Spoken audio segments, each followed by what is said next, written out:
A Casa dos Abraços Perdidos era uma casa que não constava em nenhum mapa, mas que todo mundo, em algum momento da vida, acabava encontrando. Ela surgia no fim de uma rua deserta, escondida por uma névoa que não era do tempo, mas da saudade. Suas paredes eram da cor do crepúsculo, e as janelas, olhos cansados que tudo viam. Era a Casa dos Abraços Perdidos. Diziam que para cada abraço que não foi dado por orgulho ou por tempo, para cada abraço que foi interrompido pela distância ou pela morte, para cada abraço que ficou preso na garganta, transformado em um simples aperto de mão.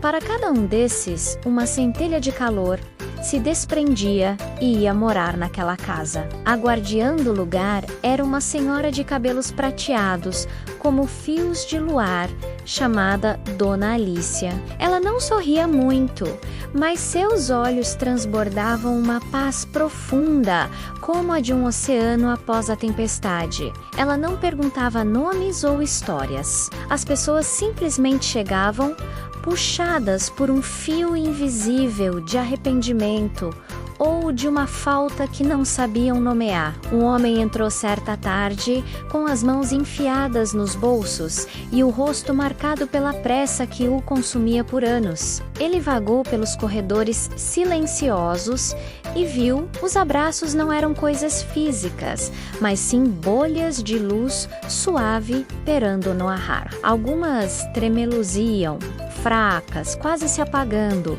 Eram os abraços esquecidos da infância. Outras pulsavam com uma dor aguda, menos os abraços de despedida que nunca aconteceram. Havia abraços grandes e robustos, de amizades rompidas e outros pequenos e tímidos, de amores que nunca se declararam. O homem parou diante de uma bolha de luz que emanava uma tristeza profunda. Ao se aproximar, sentiu o cheiro do perfume de sua mãe e ouviu ecoando fracamente o som de sua própria voz, mais jovem, dizendo: "Depois a gente se vê, mãe. Tenho que correr." Era o abraço que ele não deu no hospital. Naquela tarde comum que se tornou a última, ele estendeu a mão e a luz o envolveu. Não era o abraço de sua mãe, pois aquele momento havia passado. Era o abraço que ele não tinha dado. Um calor reconfortante preencheu seu peito.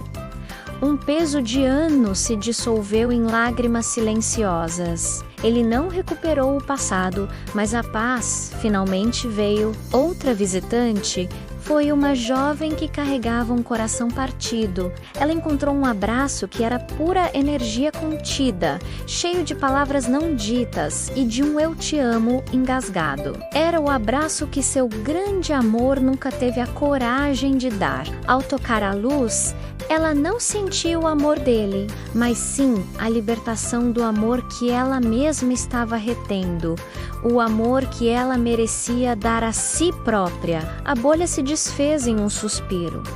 E ela saiu da casa mais leve, sem o fantasma do que poderia ter sido. A casa não era sobre reviver o passado, era sobre resgatar o sentimento que ficou para trás. Era um lugar de reconciliação, não com os outros, mas com as próprias escolhas e omissões. As pessoas saíam de lá sem um abraço físico, mas com o espírito abraçado, aceito e finalmente em paz. E Dona Alicia continuava lá, varrendo o pó das lembranças e organizando a luz dos afetos. Porque ela sabia que enquanto houvesse um coração no mundo carregando o peso de um abraço não dado, a Casa dos Abraços Perdidos sempre teria suas portas abertas esperando no fim da rua, na esquina do arrependimento com o perdão. O tempo, na Casa dos Abraços Perdidos, era um conceito fluido. Dias podiam passar como segundos,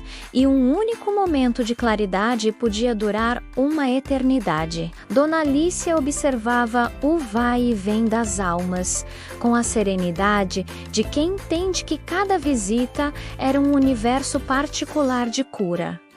Certa manhã, ou seria noite. A porta se abriu para uma visitante incomum. Era uma menina não mais velha que 8 ou 9 anos, segurando um ursinho de pelúcia pelo braço. Seus olhos eram dois poços de confusão e uma mágoa tão profunda que parecia não pertencer a alguém tão jovem. Ela não procurava com os olhos, como os adultos faziam. Ela simplesmente parou no meio da sala principal, imóvel. Dona Alicia se aproximou e, pela primeira vez em muitas luas, quebrou seu silêncio habitual. Sua voz era como o farfalhar de folhas secas no outono, suave e cheia de sabedoria.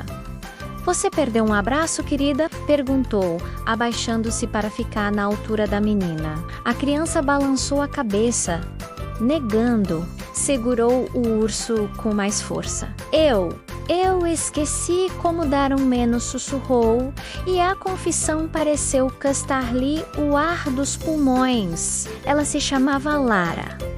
Seus pais, bons provedores mais ausentes, haviam substituído os abraços por presentes. A rotina da família era um balé silencioso, de celulares, televisões e agendas cheias. O toque havia se tornado raro e o abraço, um gesto mecânico e apressado. Aos poucos, Lara se fechou em uma concha. Quando sua avó, a única pessoa que a abraçava de verdade, faleceu, algo dentro dela quebrou. Não apenas a dor da perda, mas o pavor de que, sem aquela mulher, ninguém mais a ensinaria a linguagem simples e primordial do afeto. Ela não tinha perdido um abraço específico. Ela tinha perdido a habilidade de abraçar. Dona Alicia a levou pela mão, um toque surpreendentemente quente e vivo, menos até um canto da casa, onde as bolhas de luz eram particularmente pequenas e dançantes. Eram os abraços da primeira infância, os que os bebês dão de forma instintiva, os que as mães trocam com seus filhos em segundos de puro instinto. "Você não esqueceu. Lara menos", disse a guardiã. "Você só está com medo de que o seu abraço não seja bom o suficiente. Mas um abraço nunca é sobre perfeição. É sobre entrega." A guardiã estendeu a mão e tocou suavemente uma das pequenas luzes. Dela emanou um calor doce e um cheiro de talco e leite. Lara arregalou os olhos. Era o abraço que sua mãe lhe dava quando ela era um bebê. Um sentimento adormecido em sua memória celular. "Pega menos", incentivou Dona Alicia, seu sorriso finalmente aparecendo, tão raro e reconfortante quanto um raio de sol no inverno. Lara, com mãos trêmulas, tocou a luz. Uma onda de puro afeto, incondicional e simples, percorreu seu corpo. Ela não se lembrou de um momento específico, mas seu corpo se lembrou. Seus braços, por própria vontade, se curvaram em um gesto de convite. Ela não estava abraçando o ar. Ela estava se reconectando com a parte de si mesma que sabia amar sem barreiras. Naquele instante, uma nova bolha de luz começou a se formar em frente ao seu peito. Não era um abraço perdido do passado, era um abraço encontrado do futuro. Pequena, mas firme, pulsando com a cor do nascer do dia. "Leve este com você", sussurrou Dona Alicia. "É o primeiro de muitos." Lara saiu da casa não com a paz resignada dos adultos, mas com uma centelha de coragem renovada. Naquele mesmo dia, ao chegar em casa, ela viu sua mãe na cozinha de costas, olhando para o celular. Por um momento, o velho medo a paralisou. Então, ela sentiu um calor suave emanando de seu próprio peito, o eco do abraço que havia recuperado. Ela caminhou e, sem dizer uma palavra, envolveu a cintura de sua mãe com seus bracinhos magricelas. A mãe de Lara congelou, o celular escorregou de sua mão. sem importância. Uma lágrima escorreu pelo seu rosto enquanto ela se virou e, ajoelhando-se, devolveu o abraço com uma força que há muito estava adormecida nela também. Era um abraço desajeitado no começo, cheio de anos de silêncio, mas que rapidamente se transformou em um dos abraços mais verdadeiros que aquela casa já testemunhara, mesmo à distância. E de volta à casa dos abraços perdidos, Dona Alicia sorriu para si mesma. Ela não apenas guardava os abraços que se foram, ela às vezes tinha o privilégio de plantar a semente dos que estavam por vir. E naquele vasto salão de luzes trêmulas, uma nova bolha, dourada e cheia de esperança, começou a brilhar com um pouco mais de força. A casa estava um pouquinho mais cheia e o mundo, lá fora, um pouquinho mais aquecido. Inscreva-se no canal, deixe seu like para nos ajudar a contar mais histórias como esta e mostre este vídeo para seus amiguinhos. Junte-se a nós na próxima aventura.